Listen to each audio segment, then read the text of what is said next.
Hello, Gaston County. Welcome to episode number 123 of Gaston's Great, a podcast highlighting some of the great things happening in and around Gaston County. I'm your host, Stephen Long. We're coming to you once again. We're going to call it the intergalactic headquarters of GSM Services this week, right here in downtown Gastonia. We are shifting gears slightly again for this episode as we are highlighting an individual who is involved in serving not just our local community, but has had and continues to have an impact on a broader community as well. I am thrilled and honored to have Jennifer Davis on the podcast today and looking forward to hearing about all she has done by serving others. Jennifer, it's great to have you on and welcome to the podcast. Thank you. I'm glad to be here. Yeah, this is exciting. I have arrived. Well, if this is your opinion of arriving, maybe we need to talk. We need to raise that bar just a little, maybe, Jennifer. So, as usual, we're going to get right to it. So, Jennifer, is a question I always ask to start. Just to begin with, just tell us a little bit about yourself. Anything you'd like to share before we get in maybe to some a little more specifics. So, I tell people I'm old. I am, because I've forgotten much more than I remember. Born and raised in Gaston County. Actually, born and raised in Gastonia, right down the street on North York Street. I was the youngest of 6 children. Okay. The oldest one next to me died at birth. So the 4 oldest, there was 9 years between me and the brother next to me. So a lot of people thought I was an only child. Graduated from Highland. We all did. Had the same teachers. And decided when I graduated, well, since I was the youngest and my parents were still here, my brothers and my sister all moved away because at that time there weren't many opportunities here for blacks. So one went to Atlanta, one went to Massachusetts, 2 went to Pennsylvania, and I stayed home. I went to school at UNC Greensboro, married a man I had known since 4th grade. Oh, wow. But we were friends all our lives. Our first date was our senior prom. We got married secretly, although I still think my mama probably knows it. But I was a junior in college. We got married secretly, and then we had to have a wedding 2 years after that when I finished. So that was because I thought my mama didn't know we were married. Got married the weekend that Martin Luther King was assassinated. Oh, wow. Had an interracial wedding. I mean, I had my brothers and sister, white friends. We were all here. And it was a peaceful weekend. And one thing I remember is my dad saying, my daughter's getting married and I can't even get a drink of liquor. Well, you didn't have ABC stores then. We had liquor by the drink in Gaston County before it was ever legal. He couldn't get him liquor that weekend. It was really funny. So was he saying he needed it the weekend his daughter got married? Yeah, I think he was trying to get over the money he had spent for that. Fair enough. Yeah. So my 2 older brothers are dead. One died in 2008, one in 2009, but my sister and the next oldest brother both of them moved back here. Okay. So we live within 15 minutes of each other. And they're 9 and 10 years older than me. Okay. Yeah, that's kind of unique. Mm-hmm. It is. Our youngest is 5 years. It's not quite 9 or 10, but there is that gap does make for a different experience. For sure, because there are people that probably know just her that think that she's an only child as well. Exactly. Because of that age difference. So Highland was the school for African Americans, and all my life I was raised in a segregated society, but I didn't know. It just was what it was. So I knew that there was something different out there. And I wanted to bond with women. That's one of my key issues, or something that's very important to me, women's issues. And I wanted to step outside that comfort zone that I had been in, that black comfort zone, because I'd been protected and taken care of and all my life. So I chose a college that was all female, and it was women's college in Greensboro. The year I went, it became co-ed. And it is now the UNC, it's UNC Greensboro. Right. So it was great. There were 4,000 students there at that time. 40 of us were black, and 40 men were commuting students. So 1%. Did I do that math right? 4,000. Yeah, that's about 1%. Sorry, engineering there. Yeah. And just on a quick side note, UNC Greensboro put a beat down on my Wolfpack baseball team last night. It was like 18-3 or something. Sorry. Well, we had no sports when I was there. It was all academic. So. Yeah. So another quick connection is I went to school with Jennifer's daughter, and then coached, oddly enough, her grandson. That's been probably 8 or 9 years ago. I don't remember. I looked it up, but yeah. So there is, and then we have cross paths in community work and so many things, other things over the last 15 to 20 years since I started getting more involved in community stuff. So. So you just told him, I'm old enough to be your mama. Yeah. For the record, that's not what I said. That's what Jennifer extrapolated out of that. I'm old enough to be your mama. Okay. Okay, well, let's close this one out here since I have inserted my foot as usual. All right, so why did we want to have Jennifer on? There's so many reasons.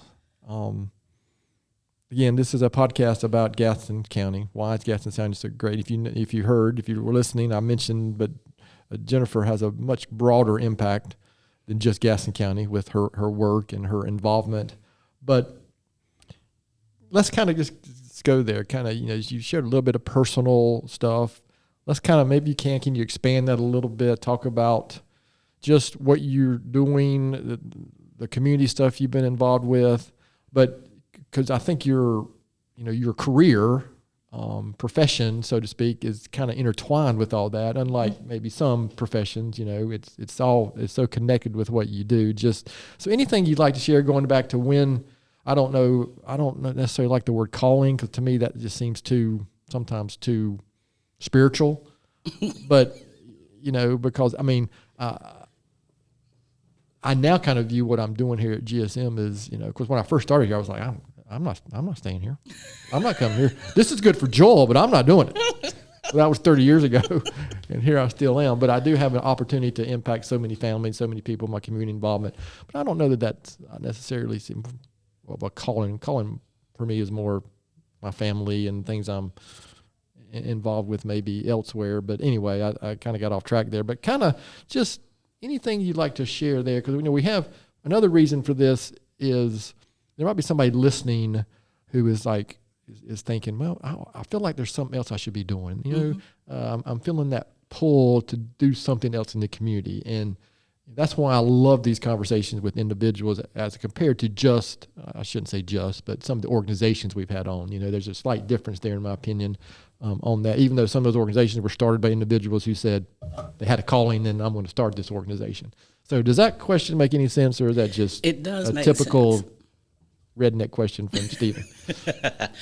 And I don't know that I've ever said it's a calling. Yeah. But the question that I have learned to ask myself, and I have asked people, I do it all the time in classes, what is your why? Yeah.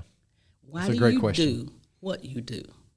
And because how you do it, how you determine what you're going to do is based on why you're involved in something to begin with. So I discovered my why when I was 59, but it happened. So last year. Yeah, last year. I kind of recovered from that other comment. Yeah, you recovered. But it was planted in me when I was 15 or 16, and I didn't know it.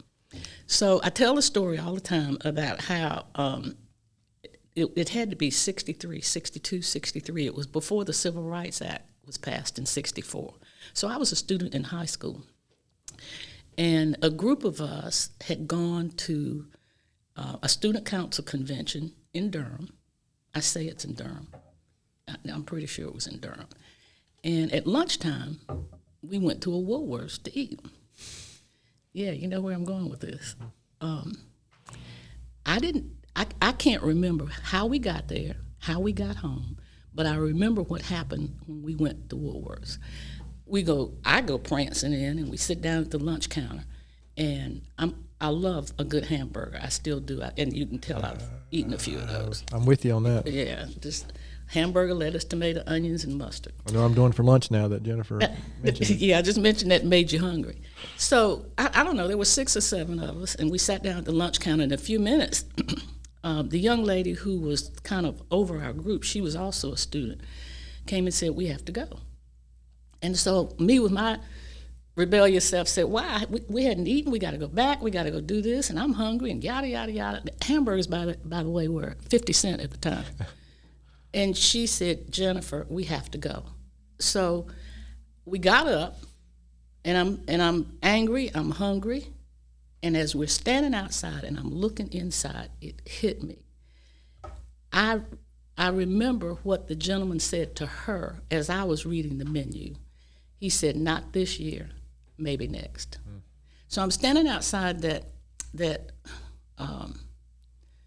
store, and I'm looking in. I can shop there, but I can't eat there.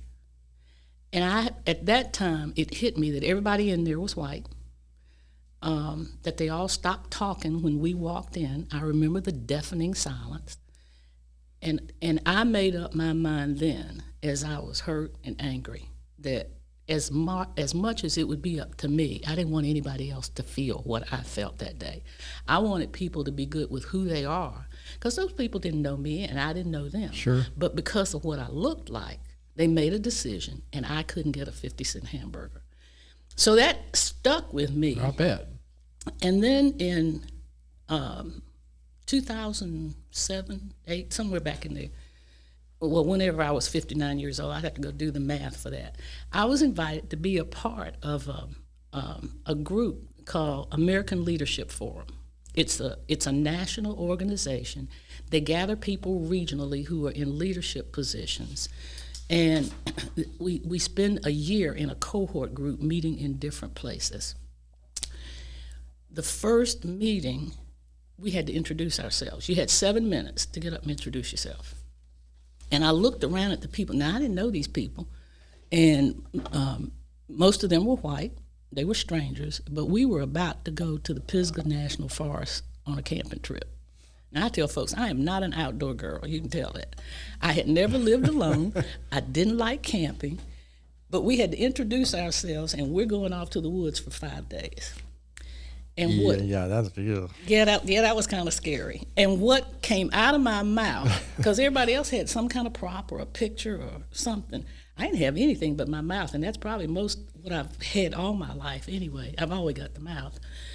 I stood up, and here's what came out of my mouth. "My name is Jennifer Davis, and I'm an angry black woman." And everybody in that room went, I thought, where did that come from? And I told that story. That had stuck with me from the time I was 16 till I was 59, and that's how it came out.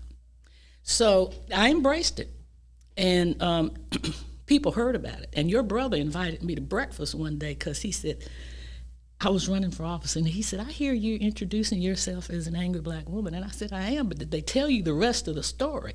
It's not about my race, it's not about my gender, it's about my attitude." You mean context matters? Yeah, context matters. It's about my attitude. And I just think everybody ought to be angry enough about something to go do something about it. So that's what has driven me. And so I ask people all the time, what's your why? Because I do believe your why is your calling. Do you discover when you ask those questions, do you often find that there's a percentage of people who don't know? Yes. Yeah. I think they know, but they haven't probed it. Okay. And if you ask them that and make them think about it, they'll come up with it. If you give them time to think about it. Sometimes it's on the spur of the moment, but my goal is always to get people to go away and think about your why. Because if you're involved in something and you don't feel like you're adding value or contributing, or it's not rewarding for you, you're in the wrong place.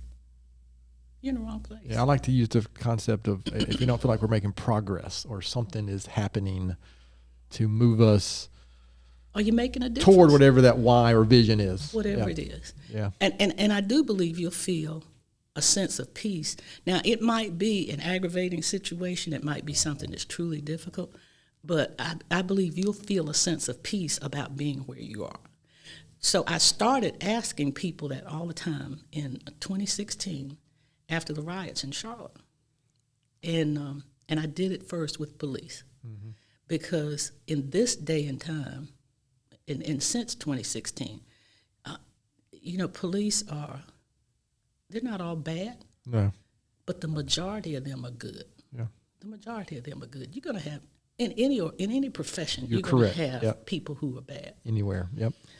But they're the most visible thing. So I started asking them why. And the question I asked, the first class we had after the riots, after things had calmed down, was this. I asked people, I said, okay, tell us who you are, what you do, and why you do it. And then fill in this prompt. This past year has been blank, and I feel blank. So if you catch people, that question will work anytime, anywhere. This past year has been blank, and I feel blank. You can capture a lot in how they fill in those blanks because they're in the moment. They're in that moment. So if we could just pause 1 second. So you're talking about classes and these things that you're doing. So can you give us maybe a quick 30-second of what exactly is that you do? Okay, because we kind of jumped into but the context was great to lead up to your why. You know, from that 15 or 16 years old until last year when you were 59.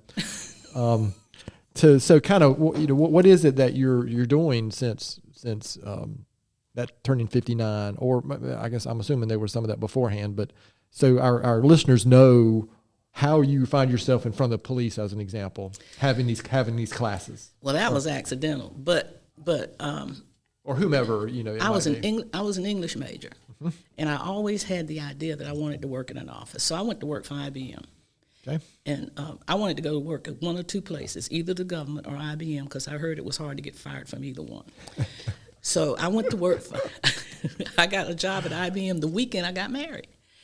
And I majored in English. And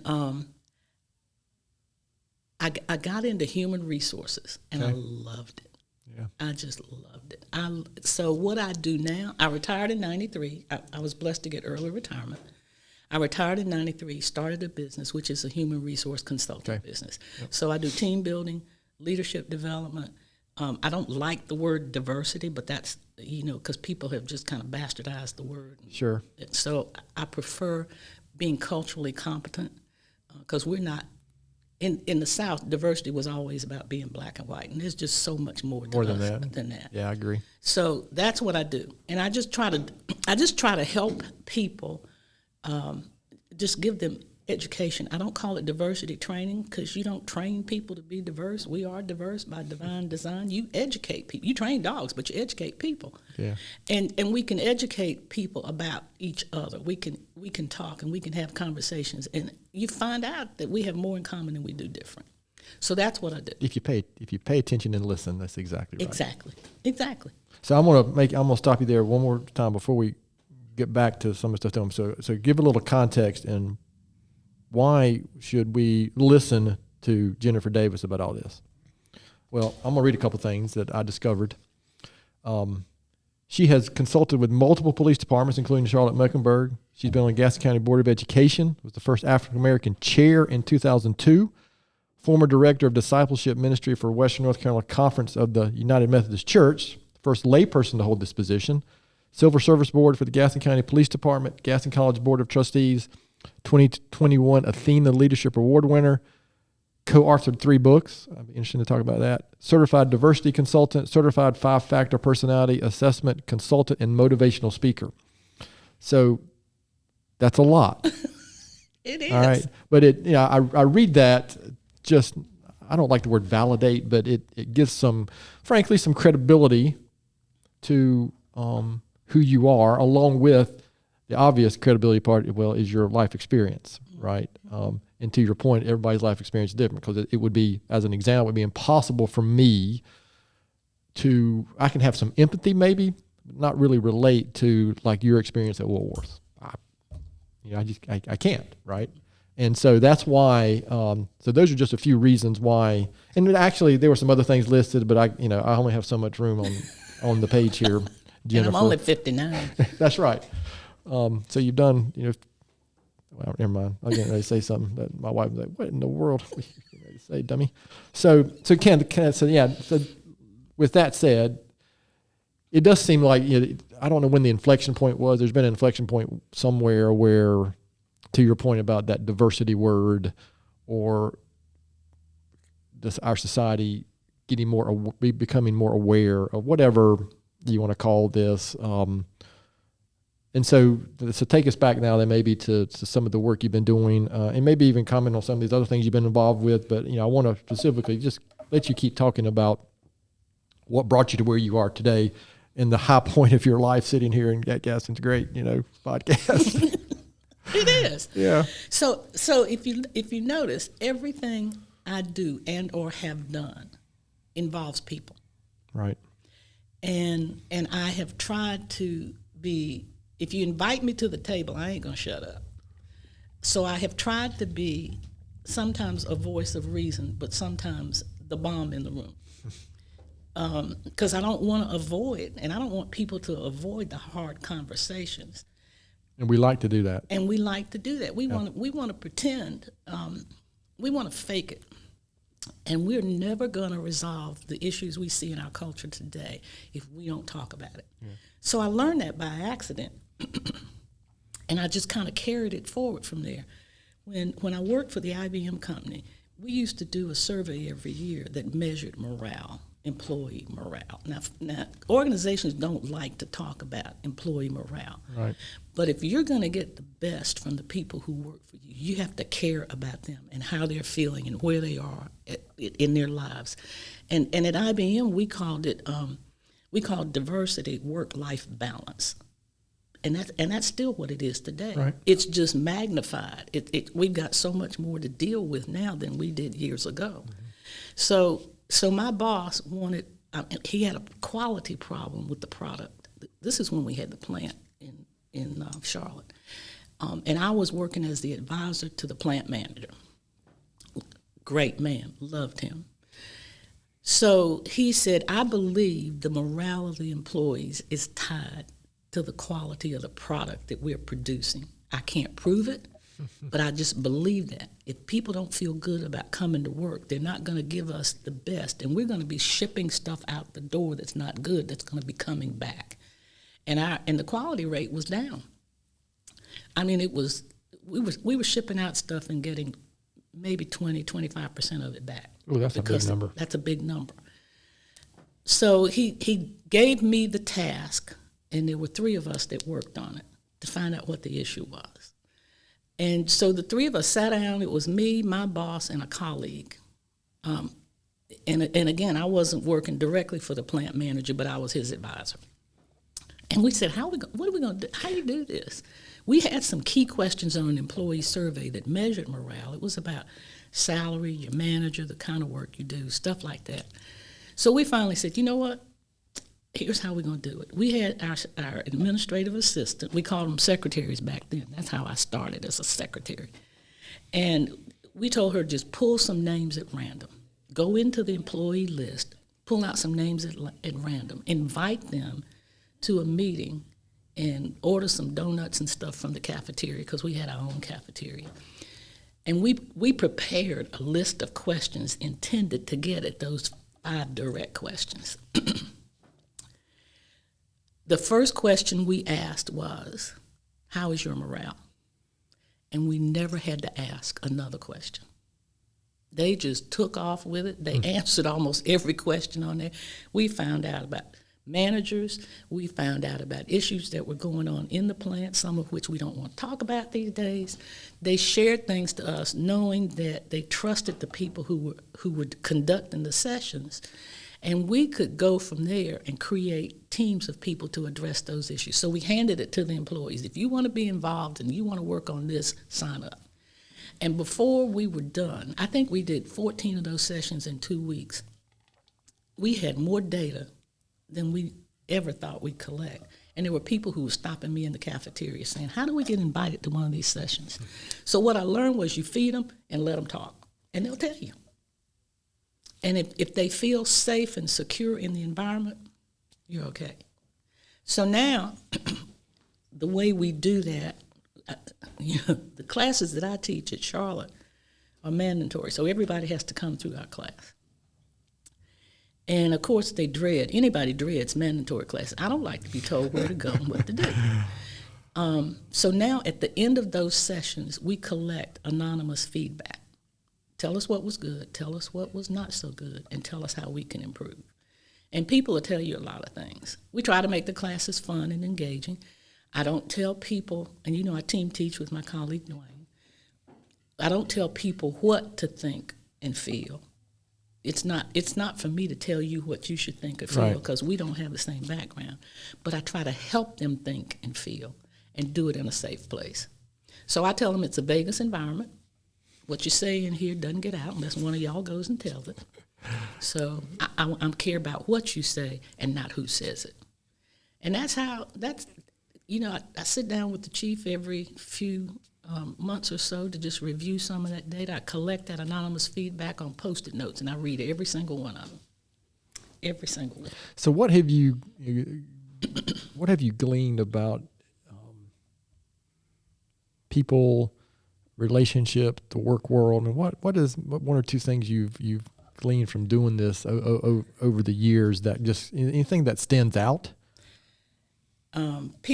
Everybody wants to be heard. Yeah. But most people don't want to listen because everybody wants to talk. So we have to take the time to stop and listen, meet people where they are. That's the first thing. And you have to listen to understand, not listen to respond. Yes. And too often that's what we're doing. You're talking and I'm forming my answer. That's why I was a very average salesperson. Why? I had formulated I was waiting for them to be quiet so I could show them that I knew the answer to the question they asked or the statement they said at the beginning of the conversation. So everything else was I was waiting for them to be quiet so I could respond. So you didn't hear what they said. Correct. Right. Yeah. And we miss a lot of things that way. Yeah, listening is a skill that, around here at GSM, they get tired of hearing this from me, but I talk about God gave us 2 ears and one mouth. And for a reason. Yeah. We should listen twice as much as we speak. Exactly. So yeah, I appreciate that. That's a good one. So I also learned this. Everybody has a story, and they ought to be in a place where they can tell it, in a safe place to tell it.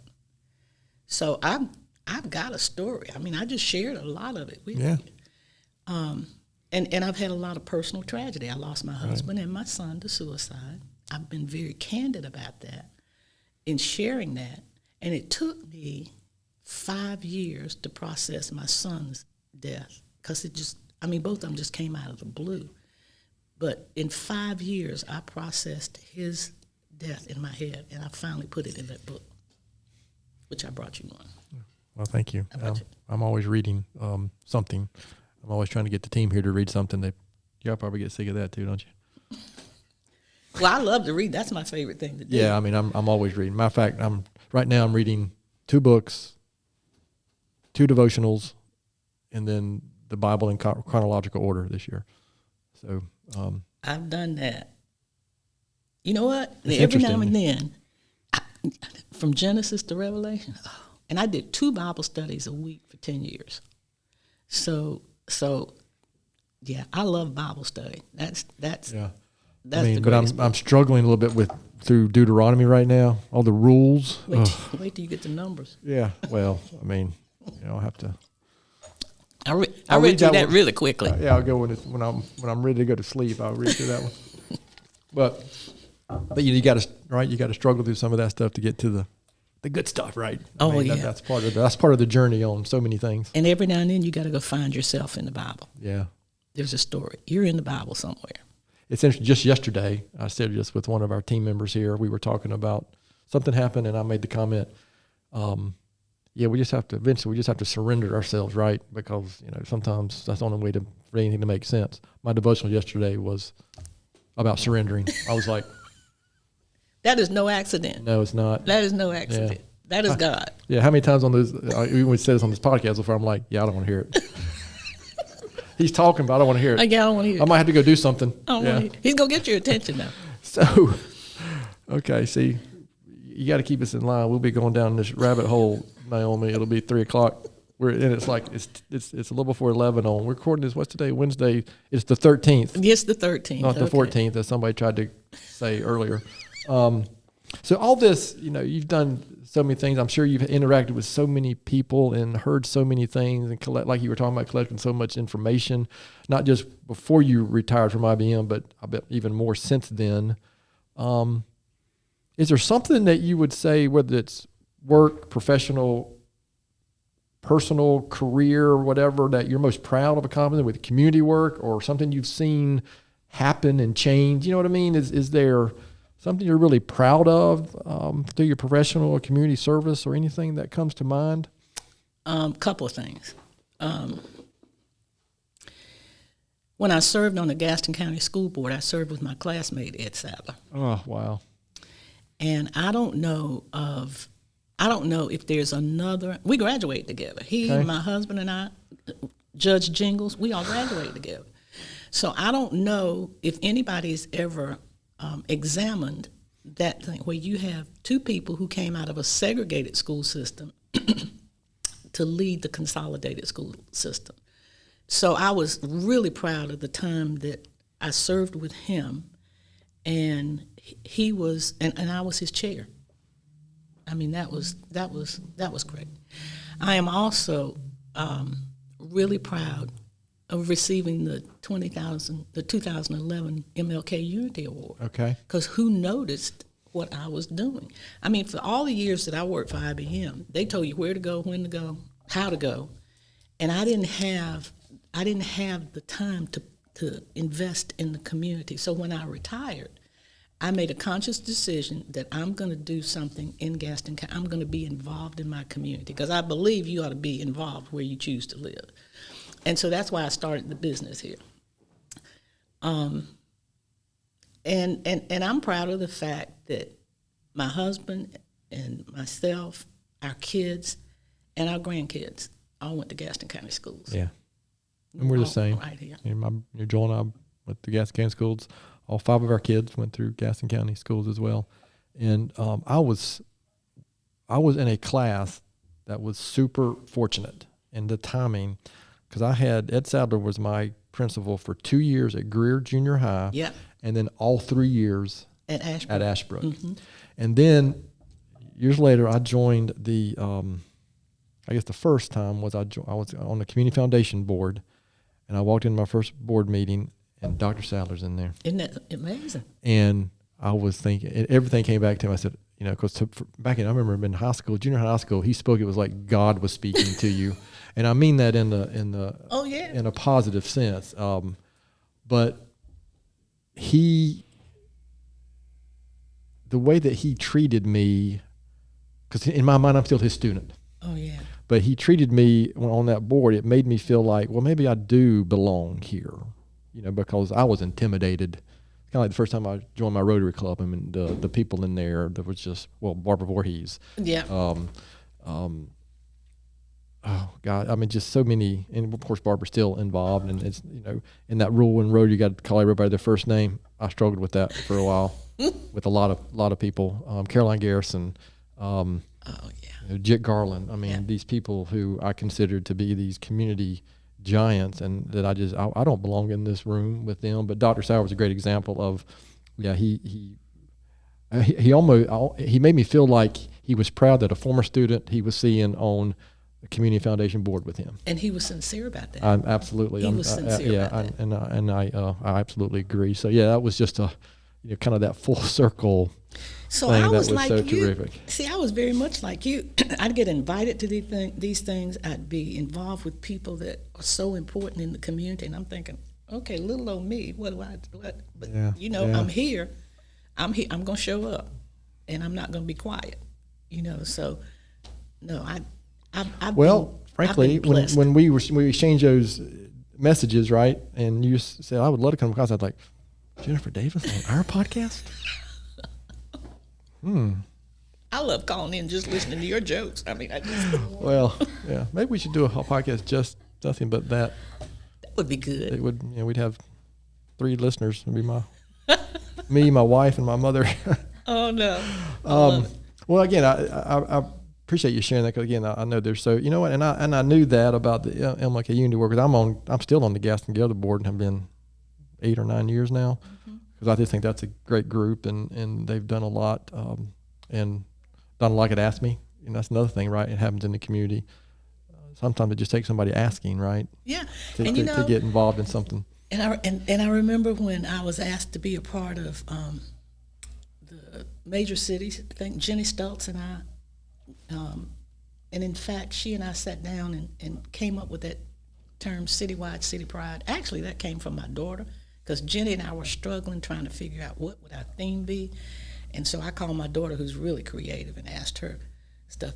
And between she and I talking, we came up with that citywide city pride. That was 1990 something or other. That was a long time ago. Yeah. That was a long time ago. The All-American City thing you're talking about? Or yeah. Not the last one, but the one before that. The first one, yeah. Yeah. So, yeah, I've been around a while. I'm an extrovert, first of all.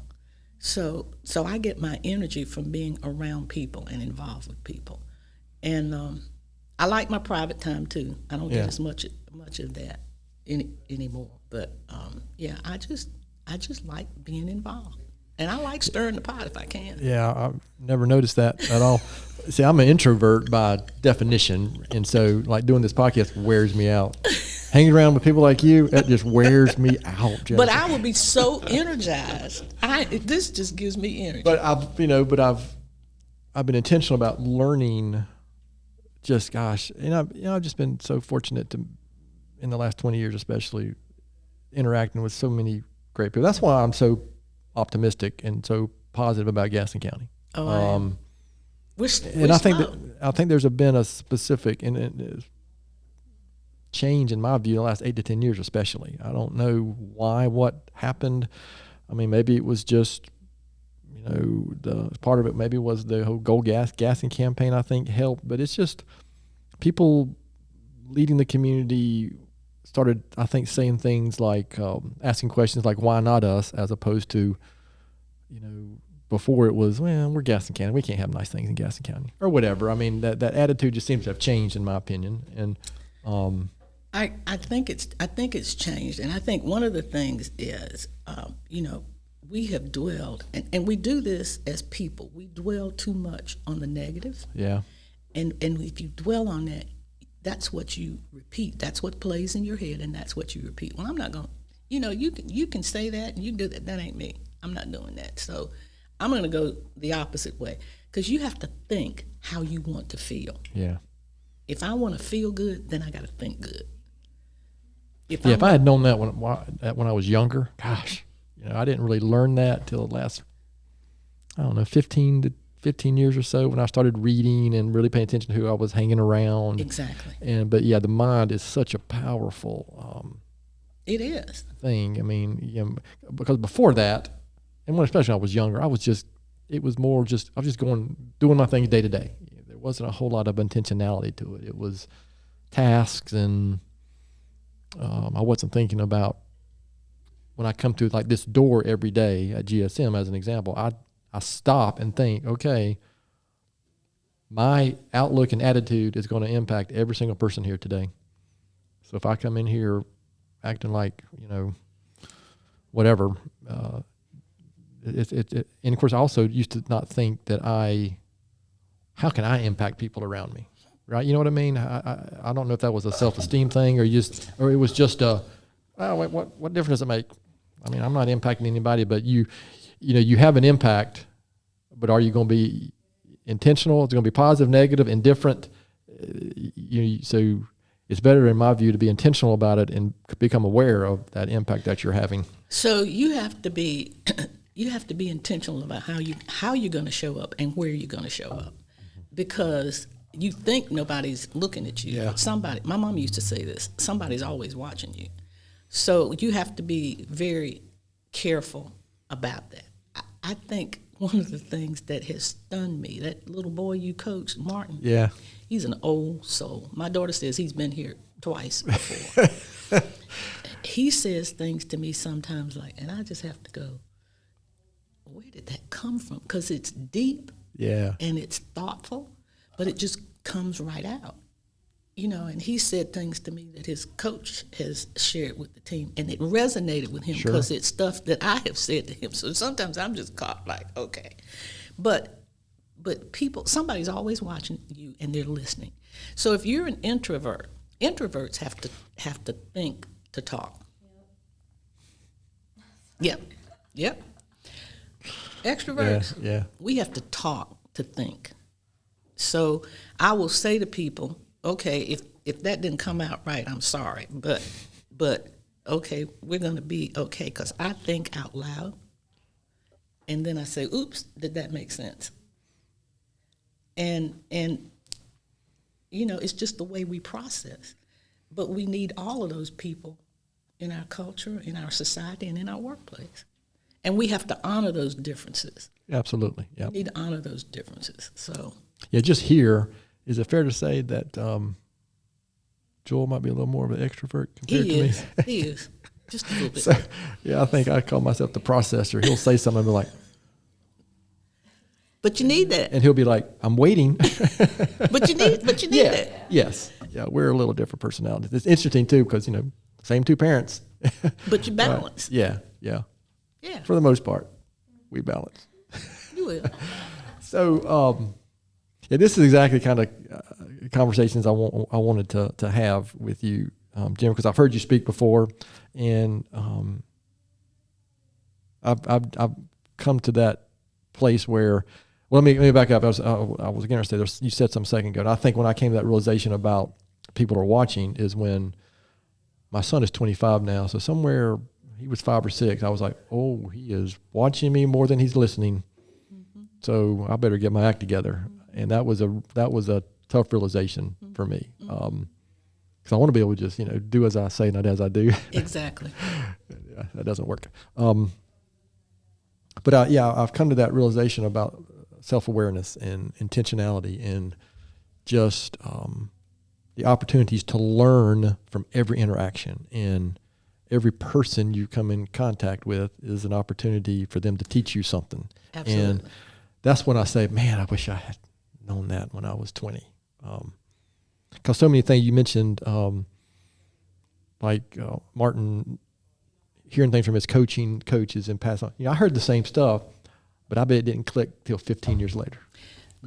So it's interesting because Martin and I, he's dictating to me his thoughts for his college essays. Okay, so I'm typing, and that's one of the things he said. He said, until I realized that what I heard I could apply. He didn't say it quite that way. Right.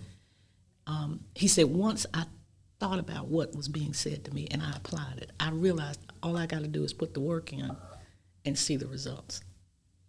And I thought, wow.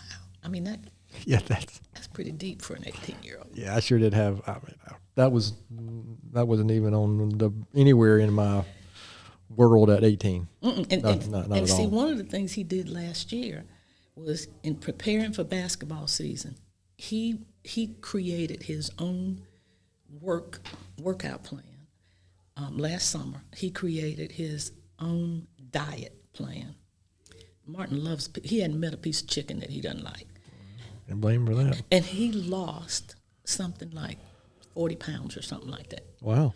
And so, I'm watching the change in him, and I said, well, what made you decide to do this? And he's going to kill me for saying this. He said, Shama, they call me Shama. He said, I got tired of holding my stomach in everywhere I went.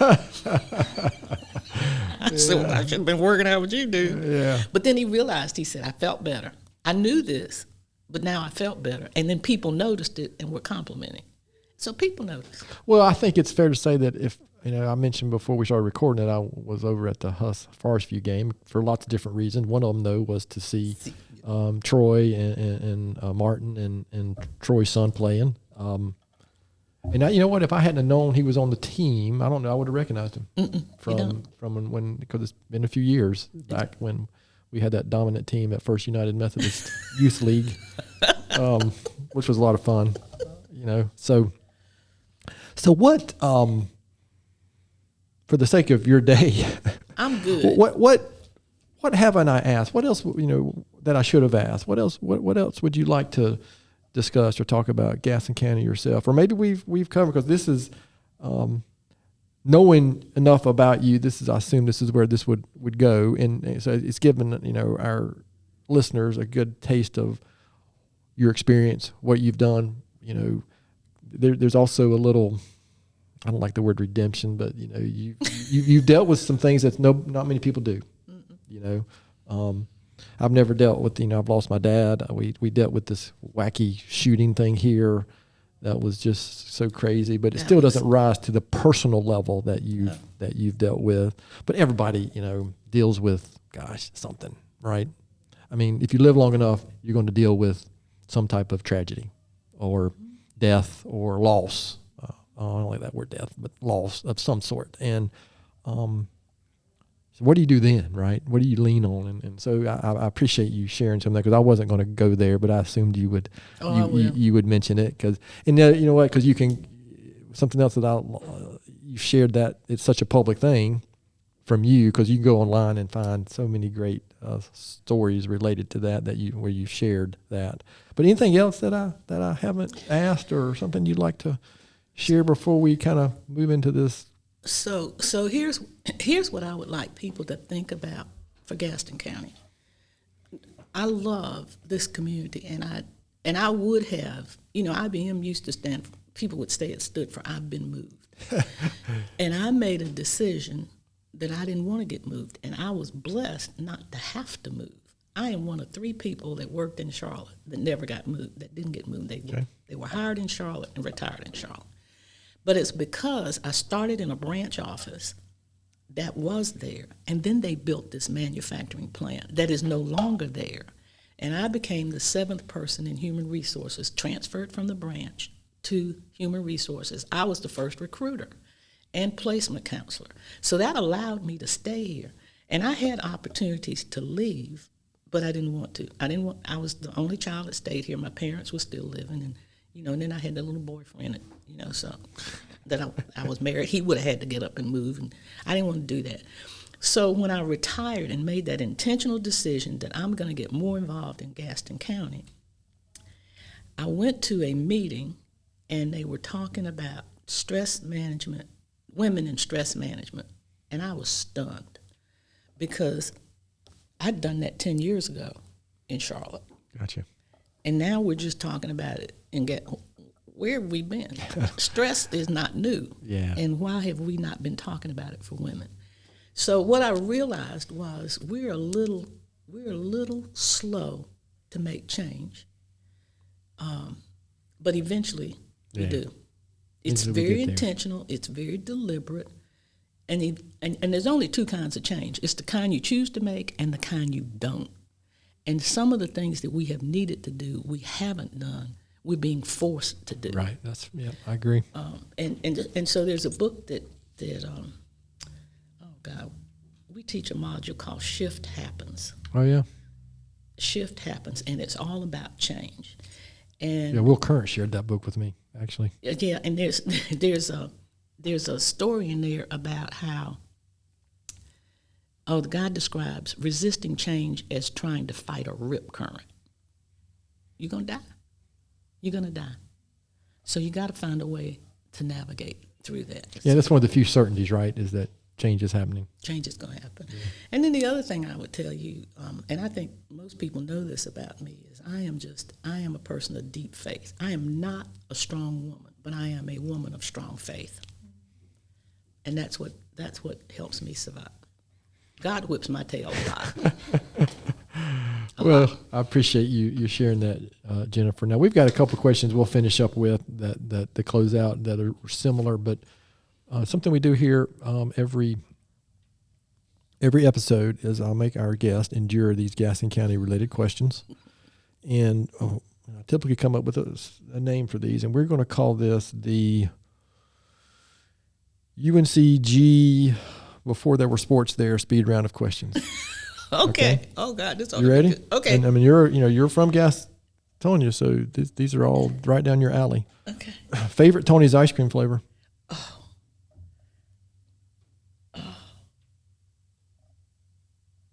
Strawberry. Ooh, that's my son's. Sundrop or Cheerwine? Sundrop. Okay.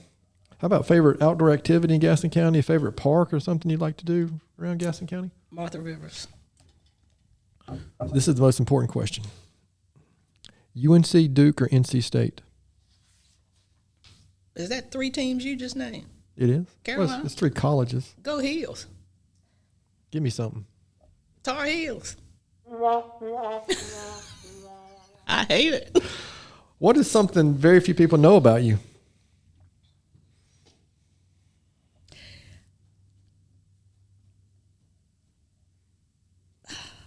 There might be nothing. You're the way I was getting ready to say, I don't your know. extroverted self. There may be nothing. There may be nothing that people don't know about me. Because you already blurted out that you and Joel had breakfast about that, because I knew that one. The angry black woman. Yeah. Well, That's good, actually. Did you know that I want everybody to have the attitude of an angry black woman? So when I leave here today, y'all are angry black women. Okay, absolutely. I Do got something. you. There you go. I'll be sure to tell my wife when I get home. You mentioned a couple books, but you mentioned Shift Happen. Is there any other book or blog or article, something that you follow, or a book or something you would recommend to our listeners? Oh yeah, I got a whole list of those.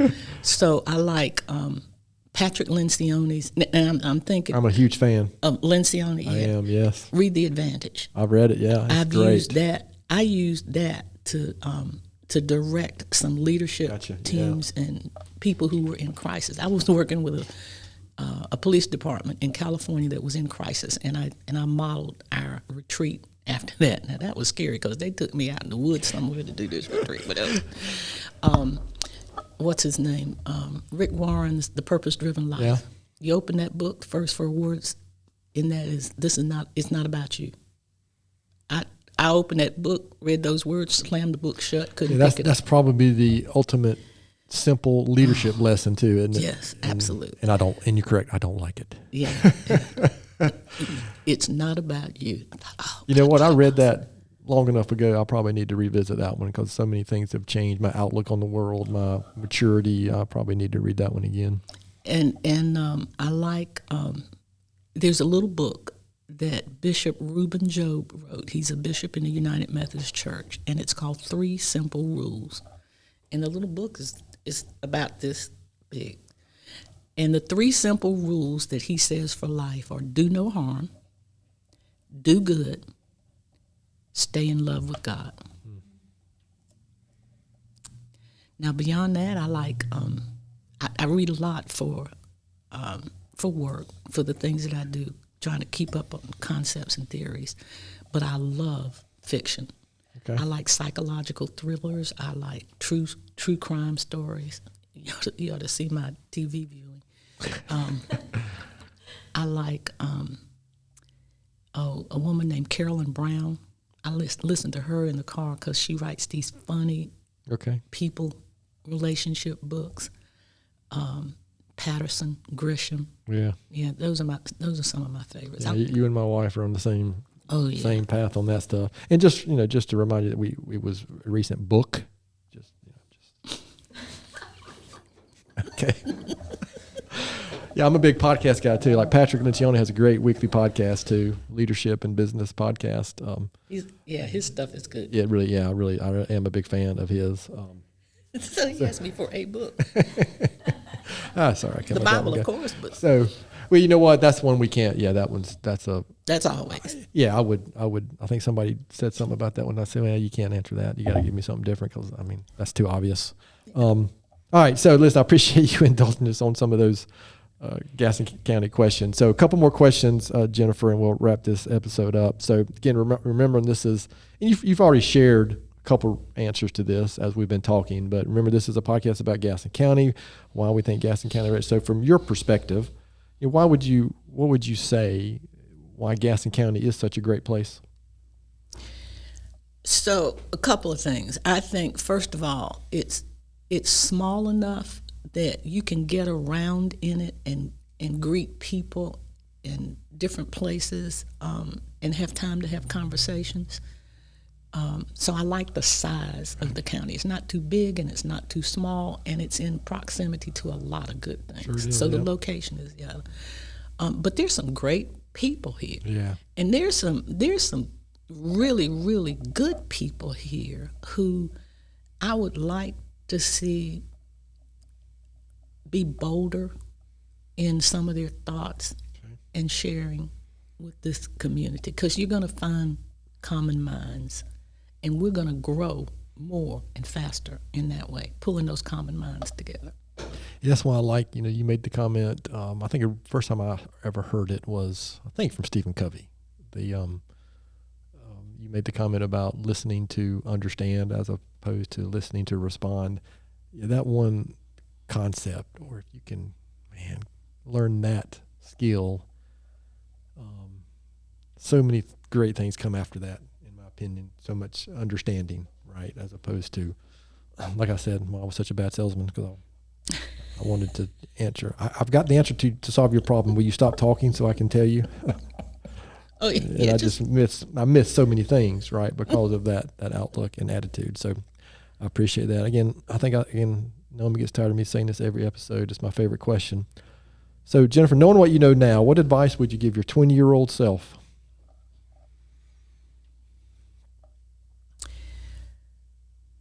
My 20-year-old self, I would say be patient.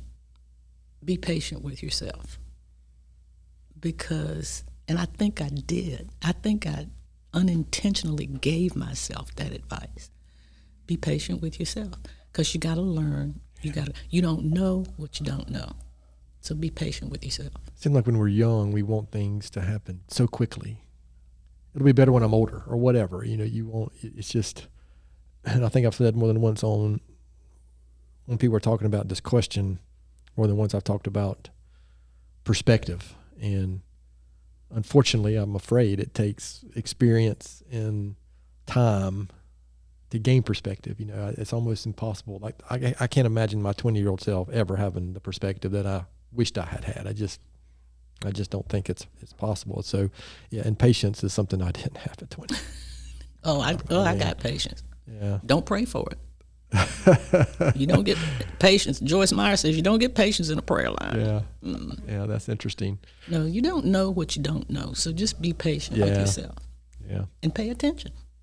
You think that in your experience with what you do you think that patience, because of the world we live in now with so much information at our fingertips, has that changed and gotten a little worse? I don't know, worse is the right way to phrase it, but the patience to learn things, because so many other things we can just get in a split second almost. We live in that microwave society where everything is instant. But here's the other thing I would share with you. I tell people all the time, there are 3 things that drive change, and they're never going to change. And you can remember it if you remember the word pit or you remember the word tip. It's people, it's information, it's technology. They're never going to change. Yeah. 8 billion people on the planet, more than was predicted. Information, each of us, the last research I saw, each of us takes in in 13 months, our information doubles. Yeah. And the technology is changing faster than we can keep up with. If you got a smartphone around somewhere, it's changing right now. Yeah. Well, we were at a conference 2 weeks ago, and a third of the conference was about AI, and that is a whole nother level of technology in my view, even in our industry. But it's going to impact. I shouldn't say it's going to. It's already. It is impacting so and many. It has no controls. So many things. Yeah, it's an interesting. To put it as calmly as I can, it's interesting. Yeah. and I'll leave it at that, because we don't even know what's going on with it. It's a little scary. Yeah. So Jennifer, this has really been great. I think I'm not afraid, but I think you and I could talk about these type of topics for another few hours. So, where can I'll give you the opportunity. We talked about what you do, but let's get intentional and specific about where can people go, where can a listener go to learn more about your company, what you do. It's a great website. Just anything you'd like to share there? Well, you can go to the website, and if you go to the website, you can find where to contact me. And what is the website? It's JP Davis. It's the www thing. Yeah. JP Davis, my name, online.com. Yeah. JP and Davis. Frank, if you just, all I did was I didn't know that all. I knew the name of the company, but I didn't know the website. I just put in Jennifer Davis Gaston, and it came right up. Oh, and if you put in Google, yeah. If you put my name in Google, my whole name, Jennifer Farr Davis, yeah, you're gonna get a white woman that's a mountain climber. That ain't me.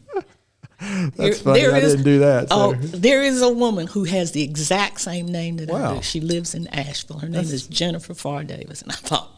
My nephew called me one day, and he said, "I didn't know you were climbing mountains. Where that's were interesting. you looking at?" Oh, I thought it was too. Yeah, that's unique enough middle name there that you would think exactly. that would be put together. Exactly. All right. So this has been good. One last quick question: what would you say to somebody who's listening? How would you encourage them, or what would you say to them who they're feeling that tug to get more involved in the community, or something you've said has triggered them to say, "Man, that is something that I want to learn more about." But what would you say to them? If they're kind of, because sometimes you're like, what can I do? And if you're not plugged in, so to speak, like I've been so fortunate to be able to get plugged in through our company and church. That in the beginning it was difficult, frankly, but I had somebody like invite me to Rotary. I had somebody invite me to be on this board. I had somebody invite me that I was, interacting with. But somebody out there might not have that. How would you encourage them to? Well, I would tell people to identify an organization or an individual that, because everybody is noticing somebody. Identify an organization or an individual and ask them the question, how can I get more involved? And if that's me, that's fine. You can shoot me an email or a text or something like that. But go when it's possible. Go to those places or those meetings. Some of them are very public that you can sit in on. But for instance, if you are interested in Rotary, hey, call Stephen Long. Absolutely. Yeah. How do I get connected to Rotary? Yeah. If you're interested in any other organization, the Community Foundation has tentacles all over the sure place. Does. You can get in the community run, which I'm not going to do. Lots of pastors in this area who have all kinds of connections and are willing to do that. Dwayne Burks is the greatest connector I know. Yeah. Yeah, so she's mentioned Dwayne Burks a couple of times. Dwayne was also a guest on a few episodes ago. And frankly, this wasn't planned when we started this podcast, but we've kind of gathered 123 episodes now of organizations and individuals and contact information on so many organizations and people around Gaston County who are doing good work. So this could even be a place to send somebody to go find out and just scroll through the episodes and easily Exactly. Find that out. Again, that wasn't the intent. Of course, I think at the time when we started this, we thought, well, we'll do 5 or 10 episodes and see what happens. Am I going to listen to this? No. Probably not. But here we are, 3 years later, and we're still doing it, and we're getting ready to close out a new season, and we've already got some scheduled to start again. So again, I appreciate that. Any last words of wisdom or anything to share before we close this episode out? I would say this is something my brother always said to me, and this is one of the things that I think we have to do for ourselves. Always be good to yourself. Okay. Be good to yourself. Take care of you. Yeah. So you can take care of somebody. That's a good one. I love that analogy or metaphor about the airplane in the airplane and the the oxygen mask drops down, and what they tell you, put it on yourself first so you can help the people around you. Exactly. And that's a simple one, but that's true. You can't do good for anyone else if you're not taking care of yourself. Absolutely. Physically, mentally, and emotionally. Absolutely. Thank y'all. I've had such a great really time good. here today. So I'm going to do what I normally do. In the last couple of episodes, I didn't actually share a book recommendation or a thought for the week, but I'm going to do it this week. I just read one, finished it maybe within the last month or two, called When Breath Becomes Air. It's by a doctor named, I'm probably going to butcher his last name, but Dr. Paul Kalanithi. I don't know if I'm pronouncing that properly, but this was recommended to me by another community servant that I know well, and it's just a good read. It's about a doctor who is a neurosurgeon who finds out he has terminal cancer, and so it's an interesting read because he documents some part of that journey. And then I did pick this thought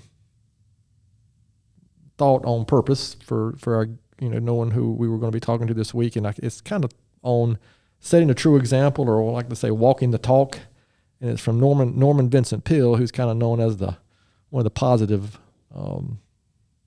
guys. He's got a great book, The Power of Positive Thinking. Thank you. I forgot what that was, but he said, "Nothing is more confusing than people who give good advice but set a bad example." Ooh. Yeah, that's a good one, isn't it? Kind of what we're talking about is people are watching more than they're listening. It's a similar one, but that one struck me when I read that because GSM also that probably gets sick of me sending out quotes and all that stuff every week here too as well. So, but yeah, think about that one. That's a pretty good one, I thought, especially coming from somebody like Norman Vincent Peale. It's almost the one you wouldn't think. Well, you probably thought I was going to throw out some positivity quote from him, but no. So to our listeners out there, thanks so much for taking time to listen to today's episode. Please continue to spread the word if you can about the podcast, and please don't hesitate to contact us here at our email address, which is podcast@gastonsgreat.com. We're always looking for suggestions for future podcast topics and guests. You can find the podcast and subscribe at the website, gastonsgreat.com, or anywhere you listen to podcasts. And please follow us on all our social media platforms and give us a good 5-star rating. As Naomi reminds us, it helps the podcast get noticed. We'll probably get a couple 6 stars for this episode. Thanks again to Jennifer Davis for being our guest today. Gaston's Great is produced and brought to you by Naomi Hunt and Amy Anderson from GSM Services. I'm your host, Stephen Long. Thanks again for hanging out with us, and please keep coming back to hear more reasons why Gaston's great.